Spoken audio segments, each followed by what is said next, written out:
ഇന്ന് രാവിലെ കുറച്ച് പച്ചക്കറി തൈകൾ നടാനുണ്ട്. അങ്ങനെയാണ് ഗ്രോ ബാഗ്സ് ഒക്കെ ആയിട്ട് ഇറങ്ങിയിട്ടുള്ളത്. കഴിഞ്ഞ ദിവസം ടൗണിൽ പോയപ്പോൾ ഗ്രോ ബാഗ്സ് കുറച്ച് മേടിച്ചിട്ടുണ്ടായിരുന്നു. ഇത് 10 ഞാൻ ചോദിച്ചിട്ടുണ്ടായിരുന്നത്. ഒരു ഗ്രോ ബാഗിന് 13 രൂപ വെച്ച് ആയിട്ടുണ്ടായിരുന്നു. അപ്പോൾ ഈ കയ്യിലെടുത്തപ്പോൾ എനിക്കൊരു ഡൗട്ട്, ഇത് കൂടുതലുണ്ടോ എന്നൊരു തോന്നൽ. ഇനി അവർക്ക് എന്തെങ്കിലും മിസ്റ്റേക്ക് വന്നതാണോ എന്ന് വെച്ചിട്ട് ഞാനിങ്ങനെ എണ്ണി നോക്കുവാണേ. പക്ഷേ എണ്ണി നോക്കിക്കഴിഞ്ഞപ്പോഴത്തേനും കറക്റ്റ് 10 തന്നെ ഉള്ളൂ കേട്ടോ. ഇത് കഴിഞ്ഞ സൺഡേ ദിവസം എടുത്തതാണേ. സൺഡേ രാവിലത്തെ ബ്രേക്ക്ഫാസ്റ്റ് ഒക്കെ കഴിഞ്ഞ് ഇതിനായിട്ട് ഇറങ്ങിയതാണ് കേട്ടോ. ഇവരെയാണ് നമുക്കിന്ന് നടാനുള്ളത്. 5 വഴുതനങ്ങയുടെ തൈയും 5 പച്ചമുളകിൻ്റെ തൈയും മേടിച്ചിട്ടുണ്ടായിരുന്നു. പച്ചമുളകിൻ്റെ തൈ അന്ന് കൃഷിഭവനിൽ നിന്ന് കിട്ടിയത് എനിക്ക് പിടിച്ച് കിട്ടിയിട്ട് അതിനകത്ത് ഫംഗൽ ഇൻഫെക്ഷൻ വന്നിട്ട് മൊത്തത്തിൽ പോയിട്ടുണ്ടായിരുന്നേ. അന്ന് മുതലേ ഞാൻ ആഗ്രഹിക്കുന്നതാണ് കുറച്ച് പച്ചമുളകിൻ്റെ തൈ എവിടെന്നെങ്കിലുമൊക്കെ കളക്ട് ചെയ്തിട്ട് നടണമെന്ന്. അങ്ങനെ ആ ചട്ടിയിലിരിക്കുന്നത് ഞാൻ തന്നെ വീട്ടിൽ വറ്റലമുളക് കിട്ടിയപ്പോൾ പാകി കിളിപ്പിച്ചിട്ടുണ്ടായിരുന്നതാണേ. ഇന്ന് നമുക്ക് ഇവരെല്ലാം ഒന്ന് മാറ്റി നടണം. അപ്പോൾ പതിപോലെ തന്നെ നമ്മൾ കരിയില തന്നെയാണ് എടുത്തിട്ടുള്ളത്. ഈ ചാക്കിനകത്ത് ചാക്കിൻ്റെ നൂല് കയറി കുരുങ്ങിയിട്ട് എനിക്ക് കരിയില അതിനകത്ത് നിന്ന് ഇങ്ങോട്ട് എടുക്കാനേ പറ്റുന്നുണ്ടായിരുന്നില്ല കേട്ടോ. കുറേ സമയം ആ നൂലുമായിട്ടായിരുന്നു യുദ്ധം. എങ്ങനെയെങ്കിലുമൊക്കെ നൂലിനെ ഒന്ന് മാറ്റി വെച്ചിട്ടുണ്ട്. കരിയിലിടാനായിട്ട് വേറെ എന്തെങ്കിലും ഒരു സംവിധാനം ഉണ്ടാക്കണമെന്ന് എനിക്ക് ആഗ്രഹമുണ്ട്.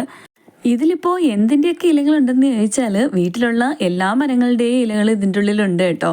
മാവ്, പ്ലാവ്, ആഞ്ഞിലി, പേര, റംബൂട്ടാൻ ഒക്കെ ഇതിൻ്റെയും ഇല ഉണ്ട്. ഒന്നും നമ്മൾ മാറ്റുന്നില്ല, എല്ലാം തൂത്തുകൂട്ടി ഇതിനകത്തേക്ക് ഇടലാണേ. ഇപ്പം ഒന്നും കത്തിച്ച് കളയലില്ല.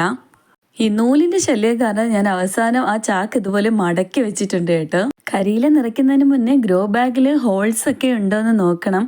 ഡ്രെയിനേജ് ഹോൾസ് ഉണ്ടോ എന്നൊക്കെ ഉറപ്പ് വരുത്തിയതിന് ശേഷം വേണം ഇതുപോലെ കരിയിലയൊക്കെ നിറച്ച് കൊടുക്കാനായിട്ട്. അടിയിൽ ഞാൻ അധികം ഉണങ്ങിപ്പൊടിയാത്ത കരിയിലയാണ് ഇടുന്നത്. കരിയിലയിൽ നമ്മുടെ ഹൈബ്രിഡ് പ്ലാന്റ്സ് ഒക്കെ നട്ട് കഴിഞ്ഞാൽ കണ്ടിന്യൂസ് ആയിട്ടുള്ള മഴയിലിരുന്നാൽ അതിൻ്റെ റൂട്ടൊക്കെ ചീഞ്ഞ് പോകില്ലേ, ഫംഗൽ ഇൻഫെക്ഷൻ ഉണ്ടാകില്ലേ എന്ന് ചോദിച്ചിട്ടുണ്ടായിരുന്നേ. കഴിഞ്ഞ വീഡിയോയിൽ ഒരു കമൻറ്റ് വന്നതാണ്. ഹൈബ്രിഡ് പ്ലാന്റ്സ് എന്തായാലും കണ്ടിന്യൂസ് ആയിട്ടുള്ള മഴയിൽ വെക്കാതിരിക്കുന്നത് തന്നെയാണ് ബെറ്റർ. എന്തായാലും ഞാൻ നട്ട ആ ബൊഗീൻ വില്ലാസ് ഞാൻ മഴ അധികം വീഴാത്തിടത്താണ് വെക്കാൻ ഉദ്ദേശിക്കുന്നത്. അത് ഞാൻ മേടിച്ചപ്പോഴേ അവർ പറഞ്ഞിട്ടുണ്ടായിരുന്നു ഒരുപാട് മഴ വെള്ളം വീഴുന്ന സ്ഥലത്ത് വെക്കരുത് എന്നുള്ളത്. പിന്നെ ഇതുവരെ നമ്മൾ കരിയിലയിൽ നട്ടതെല്ലാ പ്ലാന്റ്സും നല്ല ഹെൽത്തി ആയിട്ട് വന്നിട്ടുണ്ട്. ഇവിടെ മണ്ണെടുക്കാൻ കുറച്ച് ബുദ്ധിമുട്ടാണേ. അതുകൊണ്ടാണ് ഞാൻ കൂടുതലും കരിയില തന്നെ ഇടുന്നത്. കരിയില എനിക്ക് ഒരുപാട് അവൈലബിൾ ആണ് ഇവിടെ. ഇനിയിപ്പോൾ എല്ലാ ചാക്കിലും അടിയിൽ ഞാൻ അധികം ഉണങ്ങി പൊടിയാത്ത കരിയിലയാണ് ഇട്ടത്. പിന്നീട് അതിൻ്റെ മുകളിൽ കുറച്ച് ചാണകപ്പൊടി ഇട്ടിട്ടുണ്ടായിരുന്നേ. അതിനുശേഷം അതിൻ്റെ മുകളിൽ കുറച്ച് ഉണങ്ങി പൊടിഞ്ഞ കരിയില ഇട്ടിട്ടുണ്ടായിരുന്നേ. അങ്ങനെ വിശേഷങ്ങൾ പറഞ്ഞിരുന്ന കൂട്ടത്തിൽ ചെയ്യുന്ന കാര്യം പറയാൻ ഞാനങ്ങ് വിട്ടുപോയതാണ്. എന്നിട്ട് നമുക്ക് ആദ്യം ഇതിനകത്തേക്ക് വഴുതനങ്ങ തൈ നട്ടു കൊടുത്തിട്ടുണ്ട്. വഴുതനങ്ങ തൈ മേടിക്കുമ്പോൾ നല്ല ഹെൽത്തി ആയിരുന്നു. പക്ഷെ ഞാൻ വീട്ടിൽ കൊണ്ടുവന്ന് വെച്ച് നെക്സ്റ്റ് ഡേ അല്ല 2 ദിവസം കഴിഞ്ഞപ്പോഴത്തേനും അതിൻ്റെ ലീഫിൽ നല്ല വൈറ്റ് കളറിലെ ലൈൻസ് വരാൻ തുടങ്ങിയിട്ടുണ്ട്. എൻ്റെ തക്കാളിയിലെല്ലാം അങ്ങനെ വന്നിട്ട് തക്കാളി മൊത്തം നാശമായി പോയിട്ടുണ്ടായിരുന്നേ. അപ്പോൾ ഞാൻ ആ ലീഫെല്ലാം കട്ട് ചെയ്ത് കളഞ്ഞിട്ടുണ്ടായിരുന്നു. എന്നിട്ട് വേപ്പെണ്ണയൊക്കെ സ്പ്രേ ചെയ്ത് നിർത്തി. ഇപ്പോൾ വലിയ പ്രോബ്ലം ഇല്ല. എന്തായാലും നമുക്ക് റെഗുലർലി വേപ്പെണ്ണയൊക്കെ സ്പ്രേ ചെയ്ത് നമുക്ക് ഇവർ റെഡിയാക്കി എടുക്കണേ. ഈ പച്ചമുളക് നമുക്ക് കിച്ചണിലേക്ക് എപ്പോഴും ആവശ്യമുള്ള സാധനമാണല്ലേ. അത് നമ്മുടെ മുറ്റത്തുണ്ടാകുകയാണെങ്കിൽ നമുക്ക് പെട്ടെന്നൊരു ആവശ്യത്തിന് ഓടിച്ചെന്ന് എടുക്കാൻ എന്ത് എളുപ്പമാണല്ലേ. അങ്ങനെ എത്ര കഷ്ടപ്പെട്ടിട്ടാണെങ്കിലും ഈ പച്ചമുളകിനൊന്ന് പിടിപ്പിച്ചെടുക്കണമെന്ന് എനിക്ക് നല്ല ആഗ്രഹമുണ്ട് കേട്ടോ. എല്ലാം അങ്ങനെ തന്നെയാണേ. നമ്മൾ മേടിക്കുന്ന പച്ചമുളകിലൊക്കെ എന്തോരം മരുന്നൊക്കെ അടിച്ചു വരുന്നതായിരിക്കും അല്ലേ. അന്ന് നമ്മൾ നട്ട കോളിഫ്ലവർ കുട്ടന്മാരാണ് ഇരിക്കുന്നത്. എന്തായാലും അവരിവിടുത്തെ ചൂടുമായിട്ടൊക്കെ അഡ്ജസ്റ്റബിൾ ആയിട്ടുണ്ടെന്ന് തോന്നുന്നു കേട്ടോ. അതെല്ലാം ഓവർകം ചെയ്ത് അവർ നല്ല ഹാപ്പി ആയിട്ട് ഇരിക്കുന്നുണ്ടേ. ഇനി നമ്മൾ നട്ട പ്ലാന്റ്സ് എല്ലാം നമുക്ക് ഇങ്ങോട്ടേക്ക് മാറ്റി വെക്കാം കേട്ടോ. എന്നിട്ട് ഇനിയും നമുക്ക് കുറച്ച് പ്ലാന്റ്സ് നടാനുണ്ട്. പ്ലാന്റ്സ് അല്ല, കുറച്ച് പച്ചക്കറി തൈകൾ നടാനുണ്ട്. ഞാൻ പാകി കിളിപ്പിച്ച പച്ചമുളകിൻ്റെ തൈകൾ മാറ്റി നട്ടിട്ടുണ്ടായിരുന്നേ. പക്ഷേ എഡിറ്റ് ചെയ്യാൻ സമയത്ത് ആ വീഡിയോ എൻ്റെ കയ്യിൽ നിന്ന് മിസ്സായി പോയിട്ടുണ്ടേ. ഇനി നമുക്ക് കുറച്ച് ചീരത്തൈകൾ നടാനുണ്ട്. ഇതെൻ്റെ ഫ്രിഡ്ജിൻ്റെ പച്ചക്കറി വെക്കുന്ന ബോക്സാണ്. പഴയ ഒരു ഫ്രിഡ്ജിൻ്റെ ബോക്സ് എവിടെയോ കളഞ്ഞിരുന്നപ്പോൾ ഞാൻ എടുത്തിട്ട് വന്ന് അതിനകത്ത് 10 മണിയൊക്കെ നട്ടിട്ടുണ്ടായിരുന്നു ഒരു സമയത്ത്. ഇപ്പോൾ അതങ്ങ് നാശമായിട്ടുണ്ട്. നമുക്ക് ഗാർഡനിൽ വെക്കുമ്പോൾ അതിനൊരു ഭംഗി തോന്നണില്ല. അങ്ങനെ ഞാൻ മാറ്റിയിട്ടിരുന്നതാണ്. എന്തായാലും ഏത് ഗ്രോ ബാഗ് എല്ലാം കയ്യിലുണ്ടായിരുന്ന തീർന്നു കേട്ടോ. അപ്പോൾ എന്തിൽ നടും എന്നിങ്ങനെ ആലോചിച്ചിട്ട് ഞാൻ പോയി അത് എടുത്തുകൊണ്ട് വന്നിട്ടുണ്ട്. നമുക്ക് ഇങ്ങനെയുള്ള സാധനങ്ങളൊന്നും വെറുതെ കളയണ്ട കേട്ടോ.